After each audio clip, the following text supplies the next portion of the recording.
If disappointment had a face, it would be Coolie. This is a Lokesh Kanagaraj film, and for the first time ever, I was about to witness the aura of Rajnikanth on the big screen. Man, I was excited. My hype was sky high, maybe too high. In hindsight, I should have known. When a film brings together a star cast from across India, 99.9% of the time, it's a red flag. It usually means there's no real story. They just want to stack the film with familiar faces to sell tickets. That's exactly what happened here. There are a few good things in Coolie, but also a lot of bad. So let's dive into both, and by the end you can decide whether it's worth watching. But I'll say this now, keep your expectations in check. The good performances. One undeniable benefit of assembling a massive ensemble cast is that even if the film lacks depth, the performances tend to shine. And that's the case here. Almost everyone gives their best. Despite a few hiccups, I came in to witness Rajni's aura, but I walked out a fan of Soubin Shahir, the brilliant Malayali actor. I liked him in Manjuval Boys, but here he's on another level. His performance as Dayal is a beastly electrifying force. His character is written well, at least until a certain point, and some scenes involving him are downright shocking. There's one particular moment where something happens to him. I won't spoil it, but I literally said out loud, "Wait, what the hell just happened?" Then there's the graveyard scene. Wow. The sheer madness he brings to the screen, that chaotic energy, is completely unmatched. Every time he showed up, the movie became his. The only person who could keep up with his intensity is King Nagarjuna, who plays Simon, Dayal's boss. Can we talk about how this man is 65 and still looks 40? Seriously, what black magic is this? He looks younger than the most of his contemporaries. His role is well suited, and Lokesh presents him in a unique, fresh avatar that I think his fans will really appreciate. Upendra's cameo was almost a pleasant surprise, brief but impactful. It elevates the tension and feels earned. I won't spoil the details in case you have already booked tickets. Background score. Anirudh rarely misses, and here again he delivers. The BGM carries this film. It often outshines the visuals. Even in bland and poorly paced scenes, his score injects much needed life. There's also an interesting use of music in fight scenes. You can clearly see the Sandeep Reddy Vanga influence, using soft or iconic songs in intense action sequences. Chappa Chappa Charka Chale plays in one major moment. It works, but it's also a reminder not every filmmaker is Vanga. Here's it functional, but not exactly memorable.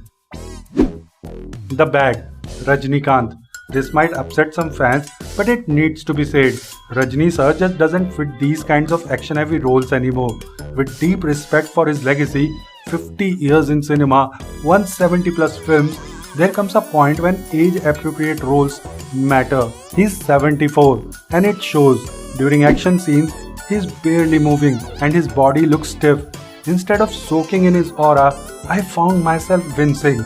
There's no proper action choreography because the actor can't move fluidly, so he just slaps guys and they go flying 10 feet. It felt unconvincing, like they were trying to hide his limitations with over-the-top effects. Aamir Khan's cameo, possibly the worst cameo of the decade. Why was he even here? Just to lure North Indian audiences? Because in terms of story, he serves zero purpose. Remove his scenes and nothing changes. It's a clear attempt to stretch the runtime, and it completely derails the film's pacing. And if Aamir's appearance felt forced, wait till you meet Pooja Hegde.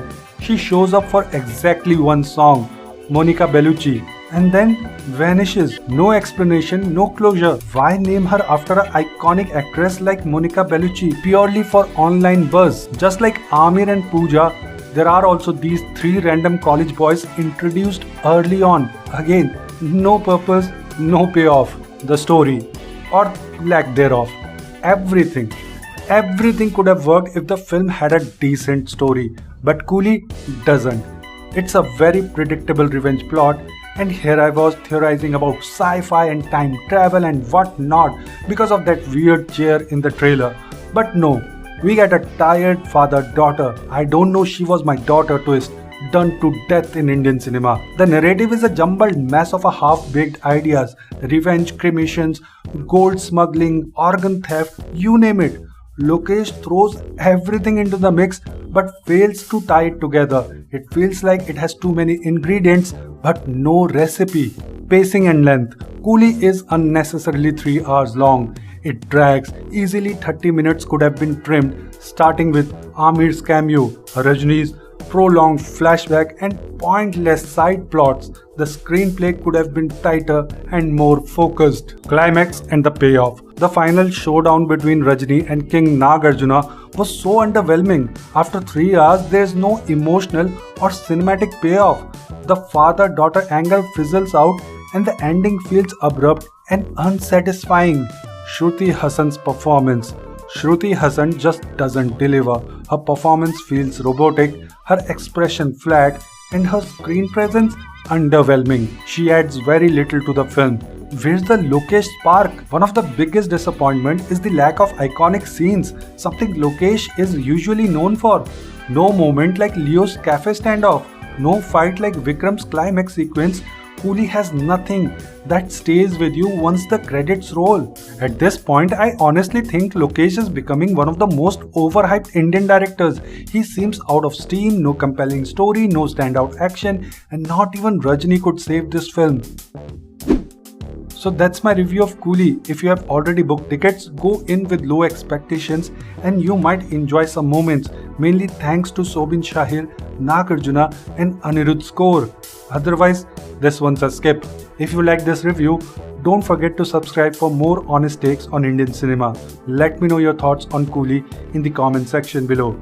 Thank you so much for listening. Have a great day and hopefully a better movie experience than this one. Bye.